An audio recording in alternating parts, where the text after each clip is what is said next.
یو ملګری دا تاسو کړی دی په ماشين سره زیرناف ویخته د نامه لاندې چې کوم ویخته د فرزودال لري کول جایز دی او کنه. اصل کې روایتو کې چې راځي د دې نامه لاندې ویخته یا د ترخونو ویخته دا ویستل پدې کې بهتر دي، لیکن دا خبره یادو ساتي هر چی ویخته د ترخونو دي نو پدې کې بهتره خبره دا چې دا ویستل شي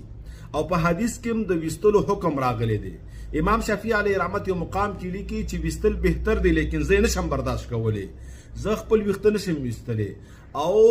علما لیکي چې دا ابتدا نه څوک شروع کی او ځان په عادت کې نو به ویستل ورته ډیر اسانه وي او ډیر وخت پس به دارش نکېږي او دې کې د صحت لپاره هم ډیر فائدې دي. او هر چې زیر نه پیخته دي نامند لاندې نو دا پتری سره که صفاشي یا چری سره ډیره بهتره ده. مقصد پدې کې صفائی راوستل دي، کاغذ ته ویستو سره راولي، کاغذ ته په چاړي سره راولي، پتری سره او کاغذ ته په ماشين سره راولي، خو صفا کول